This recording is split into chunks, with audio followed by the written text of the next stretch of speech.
Hi நண்பன் என்பிஸ். நம்ம இன்றைக்கி நேரம்லாம் வந்து ஜனநாயகன் எஃப்டிஎஃப்எஸ்லாம் பார்த்துட்டு ஃபஸ்ட் டே ஃபுல்லாக மூவியை பார்த்துட்டு செலிப்ரேஷன்லாம் முடிச்சுட்டு அவ்வளோ மஜாவாக அவ்வளோ சந்தோஷமாக இருக்க வேண்டிய நாள். ஆனால் நம்ம சந்தோஷத்தையே மொத்தமாக கெடுத்து விட்டாங்க. மார்னிங் வந்து ஹைகோர்ட்டில் இருந்து ஜனநாயகன் மூவிக்கு யூபிஐ சர்டிஃபிகேட் கொடுத்துருங்க, சீக்கிரம் ரிலீஸ் பண்ணுங்கன்னு சொன்னோன்னே அவ்வளோ ஹாப்பியாக இருந்தோம்.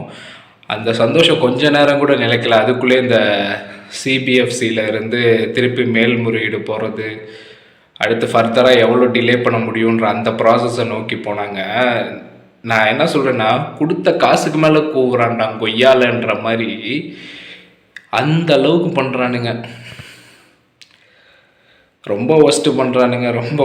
இவன் நினச்சிக்கிட்டானுங்க இந்த காமெடியில் வரும்ல, சீப்பை எடுத்து வச்சுட்டா எப்படி கல்யாணம் நடக்கும்ன்ற மாதிரி இந்த மாதிரி இவங்க டிலே பண்ணிட்டா வந்து படம் ஓடாது, யாரும் பார்க்க போக மாட்டாங்கன்னு நினச்சிட்ருக்காங்க. பட் அவங்களுக்கு தெரிய மாட்டேது, என்னைக்கு மூவி ரிலீஸ் ஆகுதோ அன்னைக்கு தான்ட்டா எங்களுக்கு பொங்கல், அன்னைக்கு தான்ட்டா எங்களுக்கு தீபாவளி, அன்னைக்கு தான்ட்டா எங்களுக்கு செலிப்ரேஷனு. புரியுதுங்களாடா? டேய் புரியுதுங்களா? சாரி ஃப்ரெண்ட்ஸ், கொஞ்சம் எமோஷன் ஆகிட்டேன். ஆக்சுவலி இந்த தீய சக்தி டிஎம்கே என்ன சொன்னானுங்க, பிஜேபியோட பி டீம் தான் டிவிக்கே அப்படிலாம் சொல்லிட்டு கதையை சுற்றிக்கிட்டு ரீலை சுற்றிக்கிட்டு தெரிஞ்சானுங்க. பட் அப்படிப்பட்ட பி டீமான டிவிக்கேவோட படத்துக்கு கொடுக்க மாட்டாங்களா சர்டிஃபிகேட்டு? பராசக்தி, தீய சக்தியோட பராசக்திக்கு வந்து சர்டிஃபிகேட் கொடுத்துட்டாங்க. சொன்ன டேட்டில் Jan 10 அந்த படம் ரிலீஸ் ஆகுது. மக்களுக்கு தெரியும். திருப்பி நான் சொல்கிறேன், மறுக்க சொல்கிறேன், 2026 கலெக்ஷனும் எங்களது தான், எலெக்ஷனும் எங்களது தான். இப்போது கோர்ட்டில் ஹியரிங்கே வந்து அடுத்து Jan 21 தான் சொல்லியிருக்காங்க. ஸோ எனக்கு தெரிஞ்சு ஜனவரியிலே இந்த படம் ரிலீஸ் ஆக விட மாட்டாங்க. முடிஞ்ச அளவுக்கு எவ்வளோ டிலே பண்ண முடியுமோ அந்த வேலையை தான் பார்த்துட்ருக்காங்க. ஸோ எலெக்ஷனுக்கு முன்னாடி படம் ரிலீஸ் ஆகுமா இல்லை எலெக்ஷனுக்கு அப்புறம் தானான்ற அளவுக்கு அவ்வளோ சீரியஸாக படத்துக்கு பிரச்சனை கொடுத்துட்ருக்காங்க.